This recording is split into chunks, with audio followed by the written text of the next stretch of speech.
What up, everybody? This your boy, Bill Bellamy, and you are watching and listening Top Billin, the #1 podcast for the culture, the movement, and the discussion. Today, I have a treat for you. I got one of the most incredible comedian, writer, producer, sketch comic. He can Exit do 9. Exit 9. Jersey. And a Jersey native. Cluck you chicken ruckus. There it is. Hey, downtown New Brunswick. Come on, man. Stop playing. This brother right here. Yes, give us some more. Yeah. Jersey's finest, Aries Spears. Let me tell you why this interview means so much to me. I was just coming up in the game, coming up, you know what I'm saying? I'm thinking 91, 92, Peppermint Lounge, roughly. Tribeca, Indigo Blues. Come on, man. I'm coming up in the game, right? And for the Jersey people that's listening and watching. Club 88. Club 88, Terminal D. Shout out to Bob Sumner. Shout out to Bob. We had a young kid, and actually it's only 2 young comedians that I met who were teenagers when they started. Aries Spears and Dave Chappelle. And I will never forget this because I couldn't understand why you was in the club. I didn't know you at the time. Right. And you looked out of place. I was like, man, somebody child in here, man. Who child? And you were standing back with a comedian stand. Yeah. So, and you said, hey, Mr. Bellamy. Yeah. You said, hey, Mr. Bellamy, I'm Aries. I'm going on tonight. And I was like, how you get in here? You know, I'm with my mom. My mom got me and everything. And one thing I remember vividly about you, you were very confident and very charismatic. So I was like, damn, nigga, how you know you want to be a goddamn comedian at 16? That's 8th grade, right? That's Yeah. 8th, 9th grade. Yeah. How did you know you want to be a comic so early? Listen, man, born in 75, 80s baby, coming up watching Eddie Murphy the King on Saturday Night Live. And, you know, I always knew I wanted to be famous, but I didn't know what it was going to be. I tried boxing, but I realized I like food and I'm not disciplined. Right. And my mother's Mississippi, father Tennessee. Salt and grease was relevant. Right. I thought I was going to be a rapper, but I don't have the skills like that. Right. But comedy was always something that kind of came natural to me, doing impressions. And then I did my homework, man, and I found out Eddie Murphy started at 14. Mm-hmm. He's an April 3rd Aries baby like me, April 3rd, from New York. So I just took all of that as motivation. And I could do it. I could do this, you know? And bro, I'm telling you, and it's probably very few guys could really, really talk from this angle, this lens that I had, because I saw you, and it was so funny. Like, I saw you as I was climbing. Like, I was literally about to get MTV, or maybe I was right at MTV level of fame and moving forward, and I'm seeing my little youngin' coming through from New Brunswick, New Jersey, you know what I'm saying? Yeah. Again, I went to Rutgers, so I was familiar where you were from and everything. Let me tell everybody, here's what was crazy, and this is what was a little intimidating about Bill. Why? What Bill, happened? you was known as like the Denzel of comedy. Because when I tell you, he never touched the stage without a fly suit. Mm-hmm. The perm was on point, and I had the super S curl. man, the women came out in droves. Yeah, I had them and I had hopping on it. actually heard about you almost like on some Bigfoot legend shit before I saw you. And No everybody's doubt. like, man, if you come down to the Peppermint on Thursday nights, it's basically Bill Bellamy night. You know, the women, it's crazy. And you know, here's the thing. You know, sometimes you get people in this game who are bona fide pretty boys, but they don't back it up. Okay. Then you got dudes like the Oscar De La Hoyas. Big shout out to my man, white comedian Matt Rife. Right. Yourself. They are dudes who visually look the part, but pack the punch. You gotta pack the fucking punch. It won't work if you don't pack So when I saw it. you, I was like, okay, this nigga's cut from Sugar Ray Leonard's cloth. He got the looks, he got the charisma. I'm fast, I got see why hands. the women like him. Right. But the nigga got, he's an animal. But you gotta understand. Animal. Let me tell you, I got So a lot. much so, I'm sorry. Go. So much so that I'm telling you, Hollywood, pay this man his residuals, booty call. Yeah, they owe me some money. Y'all made the movie. Yeah, they owe me some All of that stemmed from this nigga's joke. And that became popular in cultural vernacular. How like bling bling, and you know, once the old white women took it, it was over. But booty call was a term that was used in the 90s and 2000s that was popular. And it's always funny because when people say that or laugh at it, I go, they don't know the origin. They don't know, man. They don't even know why they say it. Bill started that. It's thank you for that, man. I really appreciate it. And that's the beauty of comedy, man. A lot of things that we say in jest when we're like working out or really, really like nailing a joke become universal. Yeah. Like certain jokes that I've seen you done on your Def Jam, it's evergreen. Listen, I'm gonna throw this name out, and then you tell me if you're gonna back me up. Go. Robo DJ, Will E. Will E. Now, I'm trying to grow as a human being. Okay, go ahead. I'm older, I'm 48. Okay. So I'm not gonna go into my old ways. You've gotten better. I'm just saying. But let's get to it. Robo DJ was taken from a young kid and completely stolen. Because that was one of my biggest closing bits. Yes, it was. When I used the Yamaha XPX90 sound machine.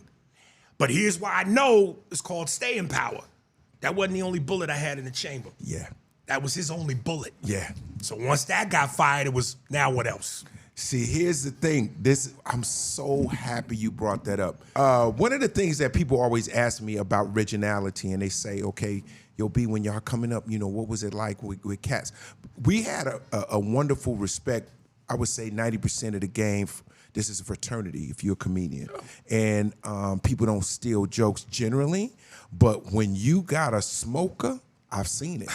I've seen motherfuckers say, yo, they ain't gonna see me do this in St. Louis or whatever, right? But I vividly remember that piece. Yeah. That's crazy. Yeah. I didn't put the two and two together, though. Oh, yeah. Wow. Yes, sir. Wow. That was one of my first joints from about 14 to 16. And it was so, and again, the concept was, I saw the movie RoboCop. Yes. So my joke was, picture RoboCop fucking. And the same way his gun would come out of his hip with all the sound effects, I had my dick come out of my pants. Right, exactly. And I'm doing all the sound effects fucking and all. And of course I would end it with the step back. Thank you for your cooperation. And walk off. People are running. I saw him do that on a Showtime at the Apollo. And I was like, this motherfucker. Yo, well, man, just call him and say you're sorry, man. You ain't gotta say you're sorry. We good. Hey, listen, but it happened. Yes. I got one that it's mythical, and I don't know if I do this, is it gonna start a bunch of shit?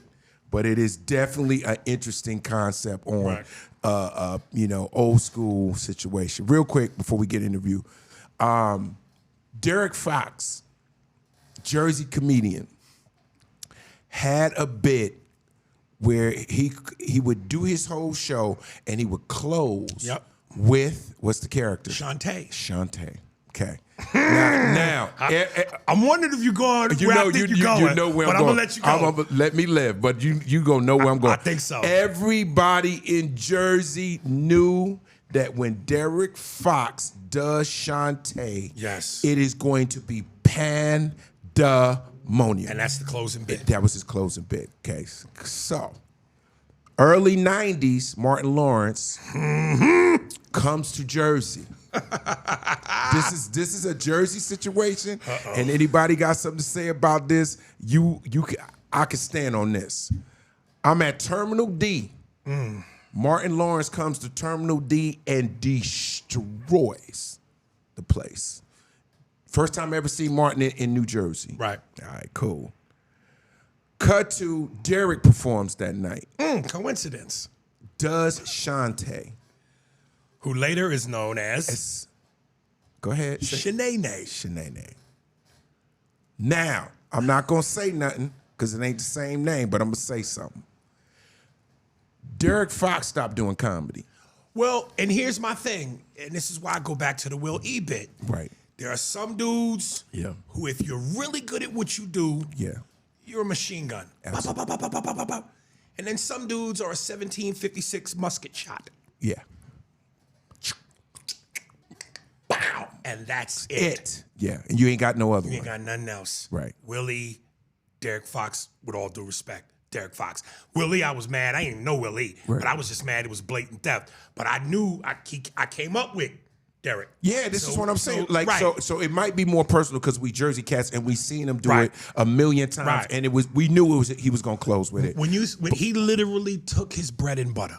So we cannot, and Martin, you're my guy. I can't verify this and say, yo, whatever, but I'm just gonna say your shenane that Martin took to a whole nother level that was bomb, like to a level where we had to see it on his show, right? Killed Derek Fox's. Like Derek couldn't even go back and do it no more. No, because the unfortunate part is, I always wanted to tell that story. Everybody's gonna say, look what he stole from Martin.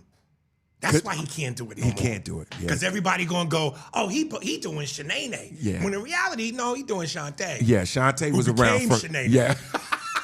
I always want to tell that story. I want to give.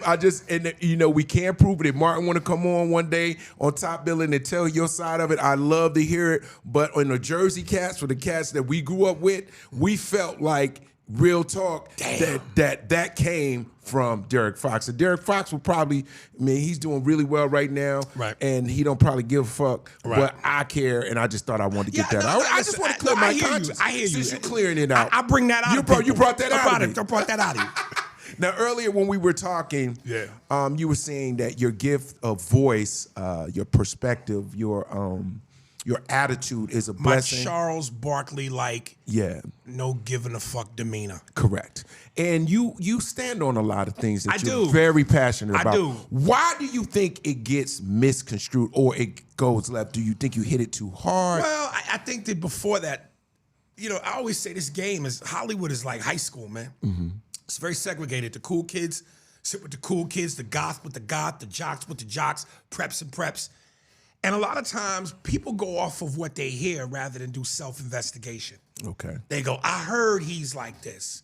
Right. I heard he's like that. Right. So the seed has already been planted for you to feel a certain way about me without meeting me, without doing self-investigation. And then on top of that, like I said, I stand on what I stand on, and I'm real. Listen, there have been a lot of things that I have said that I wish I could take back. Mm-hmm. Not necessarily because I don't believe in what I said. I just know that knowing how this game is, should have said it. You know what I mean? Because no matter what you do or what you say, you're gonna get criticized. You're gonna get criticized, and there's consequences and repercussions. But I've always believed in what I said. Just probably shouldn't have said it. Right. And it's like this wasn't the right place. And like for I it. said, my mouth is my biggest attribute, but it's also my biggest detriment. And the beauty of it is that you own it, right? And I've seen you go from being a 19-year-old, actually a 16-year-old to 18 to 20 to getting in the game, and the game picked up for you really, really fast. And maybe too fast. And it was really fast for you. Yeah. And being so young. I'm glad, like for me, what helped save me was I was a civilian for most of my life and then got famous. So I didn't, it wasn't like I was a child and it hit me. It hit me as a grown man, so I could navigate a little better, but it was still a lot for me. I'm gonna be honest with you. So as a young guy, coming to the shows with your mom being your manager and taking care of you and making sure you good, till you branching your wings and jumping in this Hollywood game. What was that like for a young comedian? Well, see, here's the part that I think where it would have been better for me had it not happened that way. It's like, look, man, most comedy dudes, they come up with a clique. Mm-hmm. Like, if you look at any of the great comedy documentaries about comedians from Boston, comedians from New York, a lot of them dudes, and especially in the trenches of the struggle, lived together, rode in the same car, supported each other. I Nas'd this shit. I was a loner. Right. I didn't have nobody. I didn't have nobody to pull my coattail and go, hey, young man, come here. No, right. No, don't do that. Don't say that. Right. You gotta be careful. Right. Watch where you step. Everything I learned by my motherfucking self. Moved out. I started at 14, Def Jam with Martin 16, Showtime at the Apollo 17. By the middle of my 17s, I moved to LA by myself. I lived in Compton with my aunt in a room. So I was taking the bus from deep down in Compton to the Comedy Store. Wow. So, grinding. Everything I learned from 17, 18, 19 and beyond, I'm learning as I go. Whoa. So think of it like Mike Tyson. You putting a lot of shit in a young person, success, fame, money, women. And Customato had a great saying about Mike.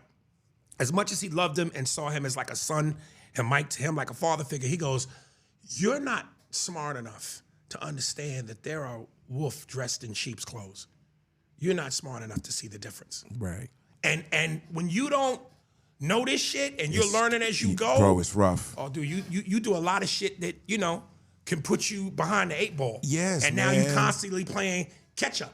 Listen, you are hitting it right on the head, and a lot of people admire what we do. Or like people say, yo, how are you, Bill Bellamy? You know, you always happy. You know, man, damn, Bill, you been on, you know, whole career. You know, I remember LL Cool J said to me in a limo one day, he was like, yo, be on everything I love, man. You been good since you came on, man. You ain't never had a bad album. I never forget everything that. you done, but solid beat. Yeah, You know what I mean? solid, yeah. It's crazy, man.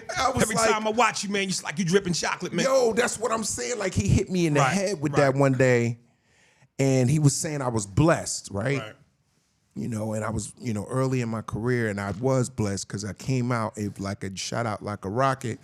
But what I didn't have outside of Shaq, you know, I mean, there was nobody I could talk to that know what that fame shit do. Because fame is like a drug or like a sexy chick you want to see all the time. You know, you think she gonna be around forever. Right. You know, she might be a summer. Right. You know what I mean? You might have, like you said, you might have one Def Jam and you out. Being a famous dude is like being a pretty bitch. Yeah, you ain't gonna be pretty forever. Right, but the same advantages that a pretty woman has. That's what fame and for is. a dude, yeah, you get all that. And you get all that. Let me tell you some quick story. I'm on Mad TV.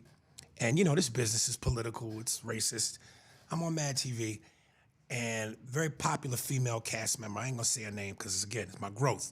Now, when I may have told this story some odd years ago, I said the name. Right. Very popular, she's on one of the most popular cartoons, voiceovers. She's dating a white boy on the show. Deborah Wilson, my girl, my sister, black girl from Mad TV. She's dating one of the white boys on the show that's a cast member. And we're all sitting in the makeup room getting ready to shoot the next scene. And this chick, the one who I'm not gonna say, says to another white chick on the show, oh my God, so-and-so, look at it, looks like I got raped by a nigga and I got the proof under my fingernails to prove it. And she was saying that to spite Deborah. Now, me and Deborah, of course, took offense to it. Correct. So we made the dumb mistake of thinking if we went to the producers and said, hey, this was said, it wasn't cool, blah, blah, blah, that's the right thing to do. Oh, don't do that, black people. You can't complain, niggas. Let me do it in my Paul Mooney. Nigga, don't you ever goddamn complain, nigga. Stay in your goddamn place, nigga. This is Hollywood. Stay in your goddamn place, nigga. So we got in trouble. Right. You got in trouble. We got in trouble. Right. We didn't make the racist comment. We didn't offend. We were offended. But we got in trouble for speaking up. Wow. Now, this is where I go, maybe if somebody would have been able to, hey, brother, don't do it. It's not worth it. Don't do it. It's Hollywood. It's Hollywood. We know She ain't you mean know it. she wrong. She ain't wrong. mean it. She ain't mean it. Yeah, you complaining ain't gonna do nothing but fuck you up. Yeah. As crazy as that is. And it don't seem like it makes no sense, but it's true. And so the legend is told he's difficult. Correct. Aries Spears is difficult because he might go to a producer and raise hell about a nigga joke. Right. How dare I? So, you know. And there we go. And there we go. Because here's the thing, first impressions are sometimes everything. And certain things can kind of linger in your career, right? Mad TV took off. It made a major splash in the game. Then it dipped off. You know, it was rivaling sort of the In Living Color vibe, sketch comedy. Right. Y'all was edgy. Yeah. And then this is the thing about Hollywood that people don't understand. Like, you could be the darling of the city. Mm-hmm. You know, you on the hot show. They fly you private. You doing all the right shit. You got the right money, and then that shit stopped. Now you on to your next job. Right. How do you handle that part of the business? Well, and listen, this is not me trying to be braggadocious or arrogant, but here's where I think this is an ode to my skill level. Listen, man, I haven't been in a major movie since Jerry Maguire, I think 1988 or 99. I haven't been a regular on a TV show since Mad TV. I think that's 20 years ago. And I'm still selling out shows. Yeah. People are still coming to see me. And I think that's a testament to they know my cocaine is uncut. My yayo is not stepped on, nigga. Yeah, it's I real. bring the thunder. Yes, sir. It's a Now fact. at some point you have to get on something. Right. You have to do something to maintain that, and I believe I will. But for me to have not been on the scene like that, film wise or television wise, in 20 years, and But I'm also, still as relevant as you some ever of the were. top niggas in the game. But this is the thing, Aries, and this is an attribute that why a lot of guys want to be comedians. Right. Because being a fantastic, great joke king, you have your own lane outside of Hollywood. So here's the thing. A lot of guys want to do comedy till they get movies and TV and quit comedy, right? Comedy is how you get to the people. Comedy is how people get to feel you and see your real your personality, your real jokes, your real vibe. That's how you lock in with your fans, right? If you only did TV and movies and didn't do no stand-up, how they gonna touch you? Right. Think about it. I mean, they got social media now, right? But we came up with the non-social media world. So now, cut to, you can survive being a fantastic comedian because one, you have social media. Two, you are a name. Three, you always stay in some shit, so your name pops up every now and then because you gonna do some shit. Like, you be popping up in my feed, I'll be like, oh, Lord. What did I do? What'd he do? Because it could be something as funny, as fun as music. Right. If it comes up with hip hop, you going in. Right. If anybody talking about Michael Jordan not being the #1 player ever, you gonna spaz. So yeah, I have an affinity for number 23 in red. And part of the reason for that is because Mike had no weaknesses in his game.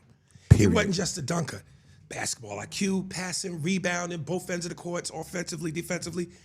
And I liken a lot of what we do to sports, but let me actually put it in a football analogy. You could be a Hall of Fame award-winning championship quarterback who stays in the pocket. Correct.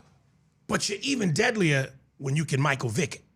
Meaning crowd work. Yeah, there's a lot of great comedians who, in terms of their material, their playbook, are unfuckwittable. Yeah, you can't fuck with them. But if you a nigga that can go in that crowd and say fuck the playbook and scramble, woo, you could create magic in there. And again, I'm not trying to be braggadocious. No, but I'm being tell honest. the truth, speak it. Some of my crowd work is better than niggas' written material. Yeah. And the written material is potent. Yeah. So now if the material, the crowd work, the impressions, the ability to sing, your timing, fearlessness, edgy, raw. Yeah, man, my coke good, nigga. My coke is strong. But see, that goes back to what we said earlier in the interview, why you have a career. Right. Because you have all the attributes. Yeah. You know what I'm saying? You Patrick Mahomes, Michael Vick, you Joe Theismann, you Joe Namath, all the right quarterbacks with all the right attributes. So now you have longevity. I mean, you could play Tom Brady too, because Tom Brady stretched it out, right? So what I'm saying to you is, don't be surprised why you're here. You're here because you did the work. Absolutely. And you're working. Absolutely. And so, but the frustrating thing is, what? When you go, in terms of what I've been able to do with what I've been given, yeah. Now imagine if I could get that other shit. Like when I go, like I did a movie called 420 with one of the Baldwin brothers and David Keith, the black brother. You know what I'm talking about? David Keith. Yeah, and it was cool, but let me be honest, it was low budget, it was independent. Was it the most quality type movie? Nah. But the scenes that I did that I showed on YouTube and Instagram, people was like, yo, this is crazy. And now I go, God, imagine if I got a Judd Apatow movie. Yeah. A quality director, quality writers, surrounded by other talent where we can elevate. But you gotta see that though, bro. See what I'm saying? So like with me, this doesn't work for everybody, but for me, I see it already. You know what I'm saying? And you got to see yourself doing it. Like you just called it. That's a manifestation right there, right? That's a process of your manifestation. You just said what you want. Right. Right. But not what if I am. So just change it. Yeah, I'm gonna do it, Judd. I'm gonna rock with Judd. That's a different statement. I hear you. It's funny because I'm actually battling with my baby mother right now about that because she's deep into the manifestations, affirmations. It's real. Yeah. Now listen. All it is an adjustment. Okay. I'm not asking you to change much. I'm just talking about how you say it. All right. You know, it's a difference between saying I think I'm gonna make it than I am. Right. It's just an adjustment. I am moving to Cali. I remember when I said I am moving to LA. I am making movies. I am going to leave the Peppermint. All that, Bill. Right. Well, because this business, what's that, bro? What the business that people don't see in Hollywood is there's so many no's. And there's so many setbacks before you get back, right? And so what we need to do as artists, and I believe we are artists, is that we never lose your energy to win. And it's sometimes you get low. Yes. Sometimes you get low. You don't always have the will to fight back. Sometimes you don't want to give a fuck no more. And I've seen that in you. Okay, I've been a friend of yours for a long time. I've seen you when you didn't see me see you. And I've seen you low. And I said, let me go talk to him. You remember how many times I used to call you out of random, just checking on you? Yeah. And you always say, I'm all right, B, you know what I'm saying? And one time you said, yo, B, I'm working on it. I'll never forget that. You said, B, I'm working on it. Because what happened for me was I was doing the show the week after you. Right. And for whatever reason, something went wrong or whatever. And I said to the GM, I said, yo, that's my man, y'all got it wrong with him. I said, y'all don't understand. I feel like he's going through a lot right now, and maybe, it's just a buildup. I don't think it's personal because I know he a good dude. That's when I called you, and I was like, yo, man, what's going on? And you was like, yo, B, man, it's been weird time for me. And your voice, you look so good right now that I'm so excited for you. Listen, big shout out to my man Deon Cole. I loved how in his last special, he said, hey, man, real talk, I want y'all to show these comedians some love, man, because, we got to do all this dance and shit, and y'all don't know deep down inside sometimes we be dying inside. Oh, God. He goes, a boxer get hit, that's part of the game. Yeah. But, we human beings, man, we go through shit. And it's just like I said, I came from poverty, you know what I mean? I'm the first and only person in my family to see 2 commas on a yearly check. Right. You know what I mean? And have success. So again, it ain't like somebody pulled my coattail and said, watch out for this, don't do this, don't do that, do this. I am literally learning as I go. So there's been so many stumbles and falls and mistakes, and admittedly so, my fault on a lot of things I've done that I probably shouldn't have done, and a lot of shit that wasn't my fault, but that come with it when you don't know. Right. So yeah, man, there's just been times like where I just say to myself, man, I said to myself before I ever got on a plane and came to LA, man, I'm making it. And I'm gonna do this till the wheels fall off. I'm gonna do this till I die. This is it. This is it. And there are days where I wake up and I still feel like that, but then there are other days where I can't even get out of bed and I go, man, I'm ready to ask the devil, what's the going rate on the soul? I'm ready to get out of here. Right. If I could, make sure I got enough money to really fall back. And listen, I love women, period, but black women, my 2 baby mothers, 1 black, 1 Puerto Rican. I love ethnic women. That's spice. I like spice on my chicken. Right. But you like that? I like that. A little bit of that adobo.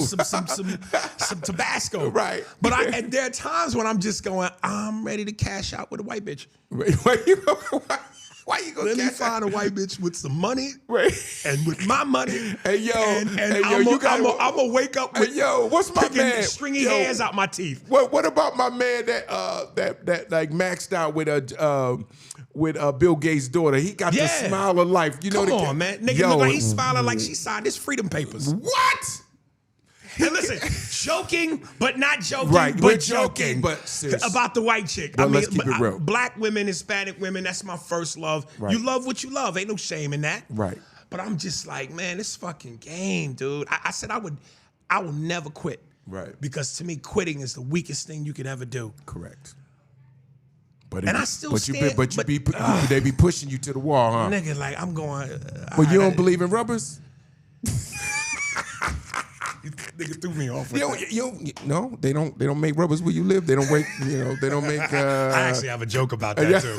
That's hilarious. You know what I mean? Because once the baby situation get in there and y'all ain't together, it get weird. But to me, it's not even that. It's just the beat down that this life combined with show business, combined with the people that you take care of, and it's easy for people to go, I appreciate you. Words is nothing.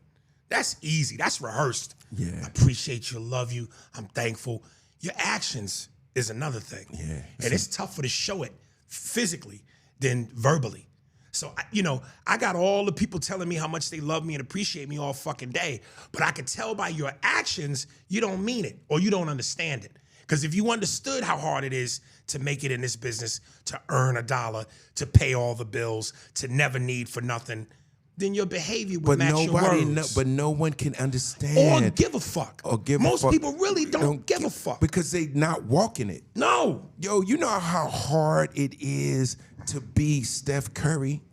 Do you know how hard it is to make them shots like that every night? How many thousands of shots this man has practiced to make that from half court, turn around, from his bathroom. Right. Like no one knows what that's like. No one knows what LeBron James goes through to take care of his body for a whole season where he played 20 years. He's been playing since he was 9. Right. Okay. Gave the NBA 20 of his best years, still getting buckets. Still ain't better than MJ.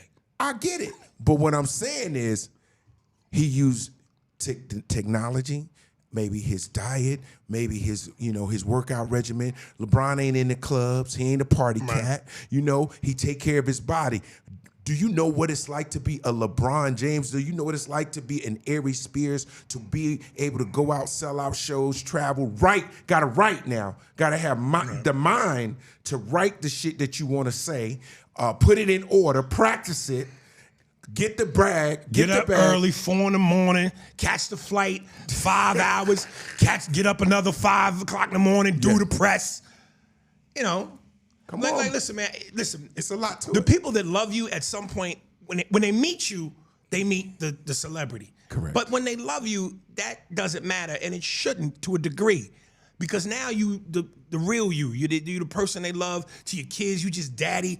But at some point, I just go, listen, when I'm with my baby mom and we walking in the streets, and 5, 6 people, Aries, cars stop. Yo, I sometimes will go, bitch, remember who you with. Yeah. Look, remember. Now, I'm not saying you're supposed to treat me like the king all the time. But be respectful. But remember who the fuck you with. What's wrong with that, though? Remember, you're not with the average motherfucker. Hey, man. Hey, bro, ain't nothing wrong with that. And whether it's an ego thing or not, I think a lot of times when you an alpha male, we make it look easy. Let me tell you, just like I love Jordan, one of my favorite TV shows of all time, The Sopranos. In one episode, there was this episode where Tony was hanging out with his dad's mistress. And at one point, she talked about how she fucked Kennedy. And she goes, a woman's job when dating a powerful man is to make him feel powerful. Facts. So again, we want you to be natural, real. We want to see each other as not the facade, but the human beings that we fell in love with. But every now and then, treat a nigga how. Level up. Come on, man. Listen, man, you touching on an area of, and some people will listen to this and some people will watch it and say, well, that's just our ego. Women will say that. Yeah, but I feel like it's also, we need to feel love. It's a necessity. It's a necessity. You know what I'm saying? And the hardest thing for most people to understand about this game, especially being in it like now for me, 29 years being in the entertainment business, is love is essential. Like the love of your audience, the love of your family, the love of your best friends, your love of your mom. Like that gives you the fuel that you need to do everything. I know this is gonna sound corny, man, but and I say this, but it's weird. Like sometimes I get more love from complete strangers than the people that you want it from. Your family, your blood. Man. Oh, all day. And I say, all day. And sometimes, you know, it brings me a little bit to getting choked up because I'm just like, how is that possible? Man, you just don't understand. Sometimes when I'm feeling like I want to quit, when I feel suicidal, and I read some of the comments from people online, right, and they say things in such a way where you just, all right, I got a second win. They gave it to you. They gave it to me, man. I feel like, and then there's some people that say shit that make you want to kill yourself. Right, but here's the thing that I think that's really interesting about being comics, and like you mentioned earlier with Deon Cole, is being a comedian is a lonely road in a way. A lot of guys might be road comics and typically don't travel with anybody. Right. They usually are loners and do what they need to do, and a lot of times you by yourself. You know, Bob Saget, you know, one of my great friends, man, you know, was doing his thing, having a good time, doing what he loved to do. He died, you know, in a hotel room by himself, you know what I'm saying, right, on the road, right? This has happened in my career to about 7 to 8 different comedians. They're on the road by themselves. Something happened in the hotel, they die. Boom, boom, boom, boom. So a lot of them have had like deep depression. There was a dude named, I think his name was Brody. Brody. Do you remember? Yes. Brody? He would do the warm-up for Best Damn Sports Show. Bro. Yeah. Brody was one of the nicest, coolest guys you would ever know. Right. He'd do warm-ups for all the shows. You see him at the comedy stores. All right, Bellamy, what's happening, man? I'm doing my thing, man. I'm moving. Right. I can't talk to you right now. I'm moving fast. But he was always good energy. Right. He killed himself. Right. Okay. And what the point I'm about to make Robin is Williams. Happy man, making everybody happy, got out of here, right? One of the issues I think that is very difficult for men to talk about is mental health, right? And I don't know why, but it's just one of these stigmas that, you know, guys don't ever want to open up about, you know, oh, you know, I had a tough time dealing with this and I don't want to tell anybody. I'm going to get judged or this makes me weak or whatever. Like for me, you know, I lost my brother, I lost my mom, I lost my dad last year. It was devastation. Like it was the craziest feeling to have these losses back to back to back, right? So I know what dark means. You know, people always say, "Oh, yo, B, you always up." Yo, I know that. I know where it's at, right? Despair or just feeling lost or just having those moments in your life where you don't know what tomorrow could be because you're so in a deep place and dark today. You don't know tomorrow. You don't know that you got to fight to get to tomorrow. Have you ever felt something like that? You know, dude, it's like, you know, when you're young, you know, you believe you're immortal. You know, your shit don't stink. You're going to live forever. You're going to be pristine forever. But then the older I get, through humility and just through things I see, that reality hits you that, A, you're going to die. You're going to get old. You're not going to be as beautiful as you once were. And it just makes you question your mortality. Like, listen, once upon a time, and I don't want to get off on a tangent on this because that's we could do a whole nother hour on religion. Okay. But, you know, once upon a time ago, man, I really believed in God hard body, nigga. And there are times when I still go, okay, I do. But then there are certain things that happen that make absolutely no sense to me, that make me question everything. Like I'm sitting here going, people will tell me, you know, God has a plan for you. You know, it's a destiny. God gives man free will, blah, blah, blah, you know. And I go, well, wait a minute. Kobe Bryant and his daughter, 13, who did nothing innocent. Nobody. Like, why would that happen? I can't Chadwick Boseman, who used to visit kids in the hospital with cancer, dies of cancer. Yeah. Why am I special? Why am I supposed to believe that I'm going to do X, Y, and Z or that when all these people and they have these great people. Golly, yeah. You know, I know exactly what you mean. I'm a big fan of the show Real Time with Bill Maher. Now, if you know anything about Bill Maher from the movie Religiousness to his show, he's a loud, proud atheist. Right. Yeah, he destroys religion and the belief of God. He not playing. And I sit here and go, make this make sense to me. So to the people that believe, that pray, go to church, give their 10%. Correct. And I'm sure a lot of those people were black folks from New Orleans. Katrina hits. Their lives are turned upside down.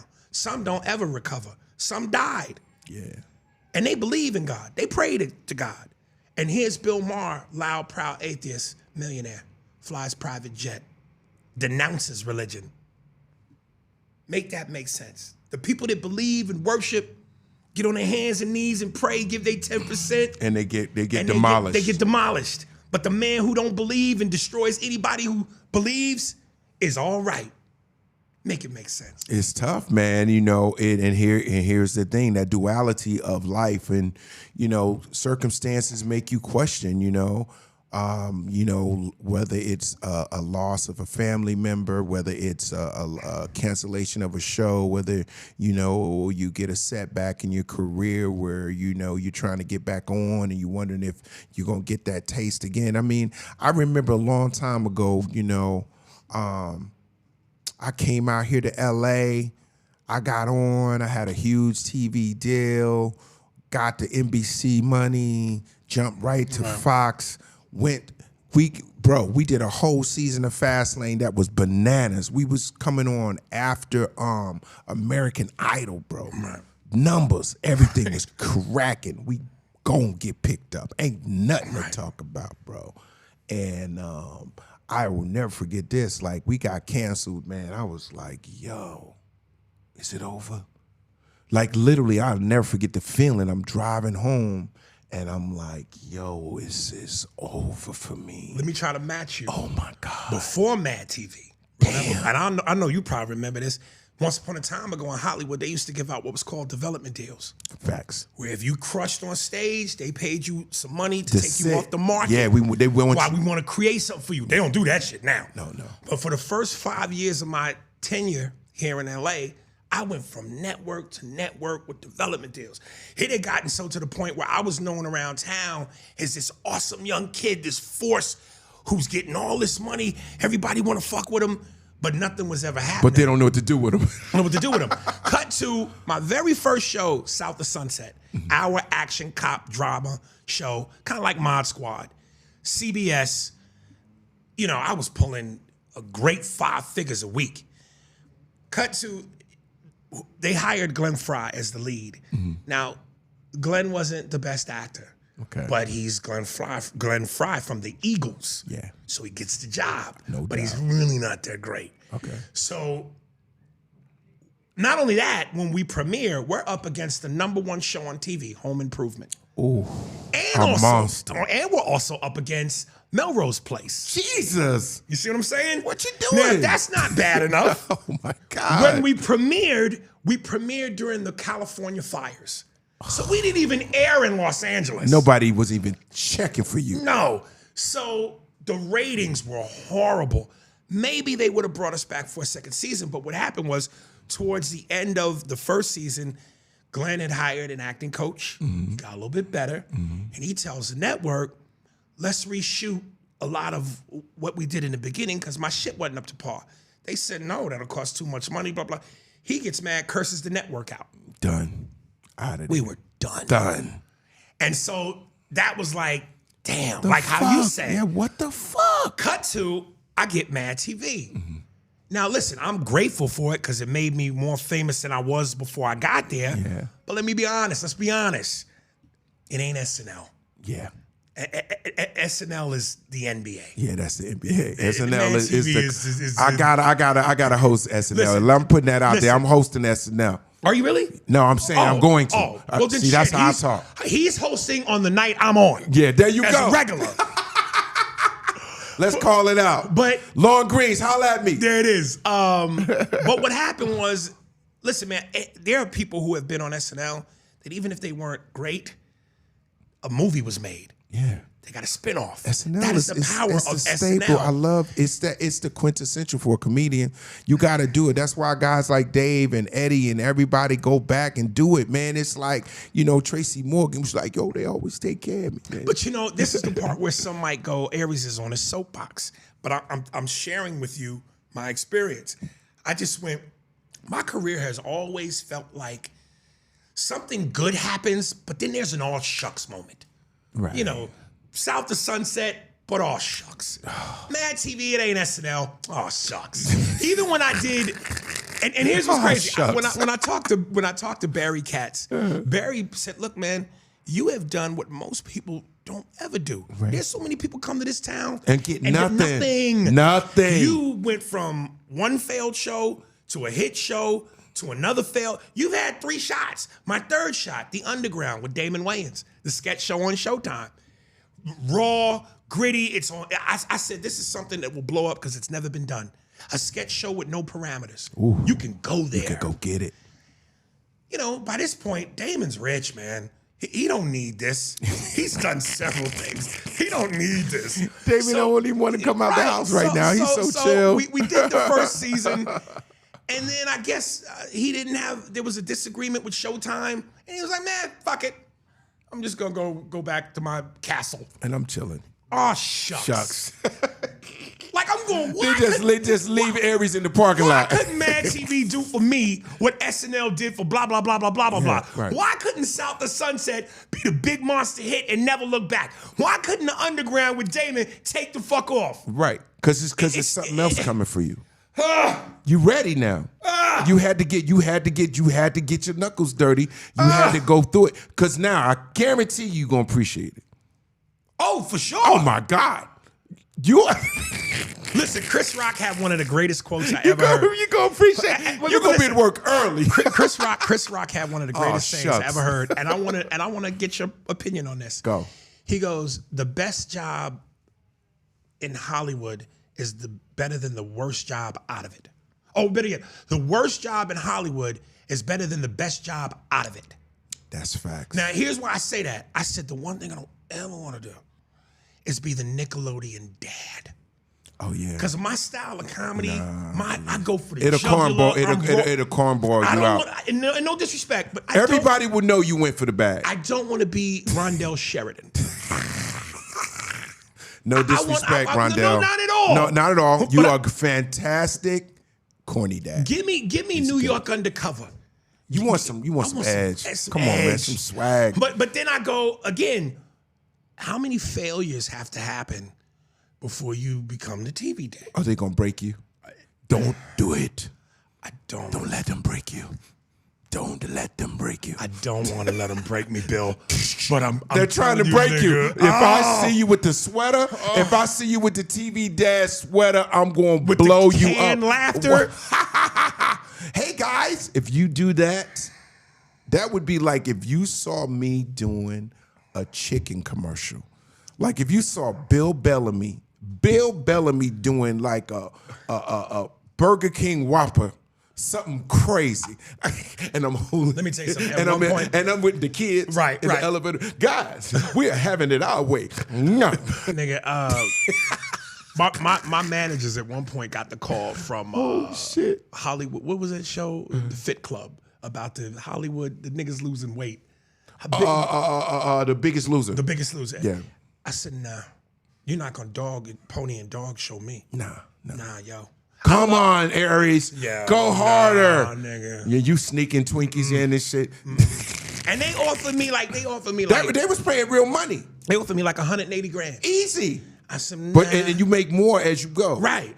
You're not dog and pony showing me, man. Right. If I'm gonna be the butt of the fat jokes, it'll be on my terms. Yeah. You ain't gonna have me on TV on trying NBC to flip a fucking tractor tire. No. You know what I'm saying? Get the fuck out of here, man. No, this is the funniest shit I can share with y'all, right? Because everybody was, I kept getting these offers, to be on Dancing with the Stars and shit, right? And I'm like, man, you got me fucked up. I'm not doing no motherfucking, Dance with the Stars. This is just Bill Bellamy. Hold that. I just got to tag that. Okay. Dave Chappelle's great joke when he goes, Dancing with the Stars? Not yet. Yeah, not yet. Not yet. Right. So get this, right? So I'm sitting there and shit. And I either I think I ran into DL or I ran into somebody I really knew. Mario. Right. Mario. Right? The singer. The singer. The good-looking Chris Rock. Right, the good-looking Chris Rock. So Mario said, man, they breaking me off on this joint, man. This is crazy. Money-wise. Money-wise and shit. So I was like, what? He was like, yo, but this shit crazy. Right. He was like, it's crazy. He's dancing 9-10 hours a day. And DL, that's my big bro. DL Hughley? DL Hughley was like, yo, man, I'm out of here. This shit here, because DL don't like nothing to be over 2 hours. You know what I'm saying? So anyway, it came up, the money was crazy. Right. And as you advance, it's crazy. So one day I'm going, damn, I mean, for how many weeks? Because you contemplate a little bit in my head and shit, right? So hopefully this is God that saved me from the dumb shit. Right. So I was like on the fence. Everybody saying, B, you crazy, you're not doing right now. Dance with Stars ain't gonna fuck with nothing, it's gonna blow you up. And I run into Emmett Smith. And Emmett said, man, don't you ever do no shit like that. He said, don't nobody he do it? Yeah. He said, they think I'm the king of Dancing with the Stars. They don't even know I play for the Cowboys. I said, oh shit. They don't know you 22? Right. He said, man, that's the craziest thing. Damn. These people looking at me like I'm the Dancing with the Stars king of dancing, but I am a Hall of Fame Emmett Smith. Broke records and shit? Yeah. Yo! Yeah. He got a bust. He's a statue. Right. He got the yellow jacket. I said, nah, I'm easy on it. Yeah, not yet. What Dave said, I'm not ready for niggas to judge my cha-cha. Listen, man, this is a thing that is really important that I want people to just get out of this interview is that, there are going to be obstacles. There are going to be setbacks in your life. There's going to be days of darkness. Everything does not always work out. But what are we going to do? Are we going to give up? Are we going to keep pushing? Are we going to find a new motivation to get us through? My manager used to say to me, you want to be rich or you want to be right? Because in this business, very seldom are you both. That's interesting. And, I want to believe that you could be right. Both. You could be both. Nah. Dave is rich and right, is he not? Yeah, but he takes flack for it sometimes. Well, I'll take the flack. I've been taking the flack. Yeah, let's get to the rich. Let's get to the bag. Right. Dave's like, man, this money's outstanding. And Dave said whatever the fuck he wants. Yeah, man. Dave gets an opportunity to really be who he is. And I think what's beautiful about Dave Chappelle, and I can say this because he's, one of my best friends in this game, is that like he's always stayed true to his brand. Like, right. He ain't trying to be this guy or try to flip over and turn it. He's always been Dave Chappelle. Right. And if they didn't understand it, they had to figure it out and come back to him. Well, my manager would always say to me, you're not Bill Burr. You're not Dave Chappelle. You're not this comedian, meaning the same raw, edgy shit that they do, I can't do because they're at a level where they can get away with it. Mm-hmm. And for me to be told I can't do something or I am not as good as, I'm an Aries, and I'm an alpha male, and I'm from New York. Yeah, you're not trying to hear it. So that's not a good mixture. Yeah. I'm gonna give you a quick one, right? So Godfrey was on. My man. Bro, one of the most talented. Did you see the clip we did? No. You didn't see the clip? We did a clip where he was Jason Statham and I was Tony Soprano. You got to see this clip, man. Is it crazy? At one point, the guy interviewing us, playing the moderator, said, and I kind of do Jason, but I don't know if I do it as good as Godfrey. He goes, what's your favorite ice cream? Oh, I like chocolate and vanilla. And they say, Tony, what's your favorite? I go, it's definitely not chocolate because of the fucking niggas. When I say Godfrey lost it for 8 minutes, nigga. Well, we gonna have to do an impression before you go. But reason I brought Godfrey up, I said, Godfrey, you got to be one of the most talented, underrated comedians in the game. And he's like, yeah, I feel that way. He was like, what the fuck did I do? He said, I feel like the guy who did something, but nobody told him what he did to keep him from being the boom, boom. I think he and I are like Malcolm X and Nat Turner of comedy, nigga. Because Godfrey, to y'all your are point, the king of the underground. Like, dude, like y'all right there. But listen, powerfully funny, Talented, intelligent, can do the impressions, do everything. There's no reason why Godfrey shouldn't be a movie star, TV one star. of the names. Come on. But Godfrey, like me, you know, he let white folks know what it is. Y'all let it go. That nigga. So you might have a little bit of Paul Mooney in you. Nigga, I tell these goddamn white folks what they want to know. The nerve of these motherfuckers. It's crazy. Niggas are arrogant. You've been arrogant, nigga. I'd expect you niggas made niggas work for 400 years. And now niggas want to take a break and they're lazy.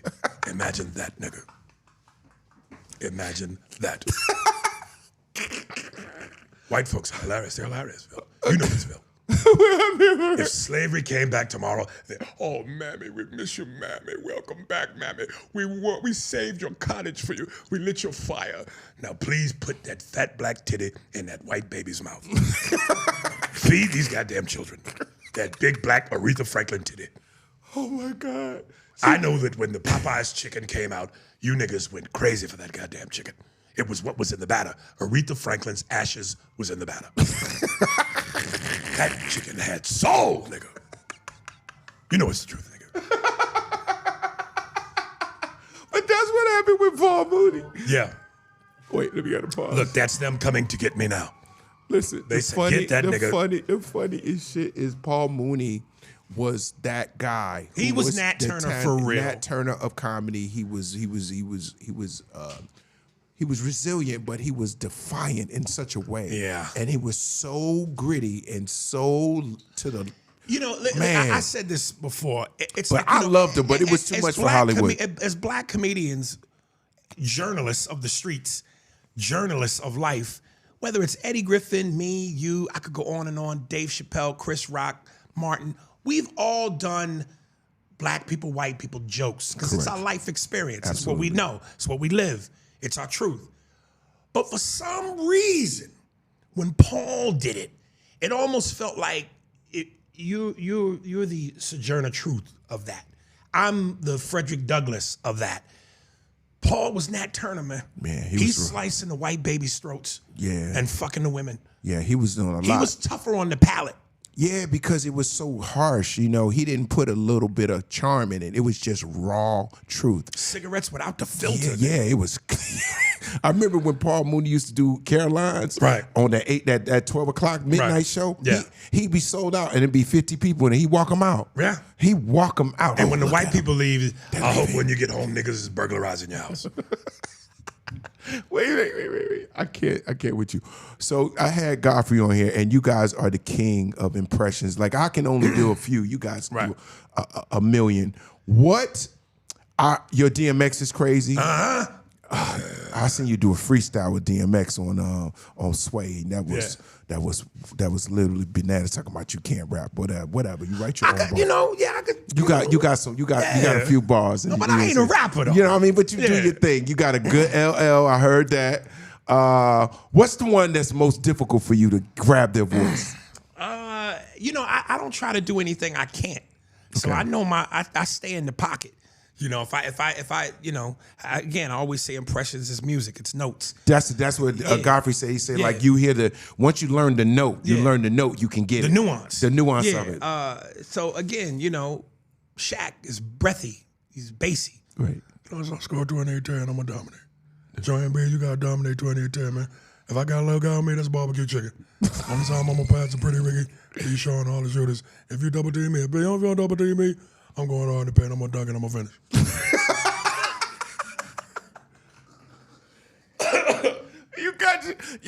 You got Shaq so good that he can't. Every time you do it, he can't. Let me have a moment of honesty. I'm gonna go back to little old Aries. Go. Listen, I get it. You got to be political sometimes. And whenever I would see Jay Farrow and Keenan was it Keenan Thompson? Keenan Thompson on NBA inside the NBA on TNT.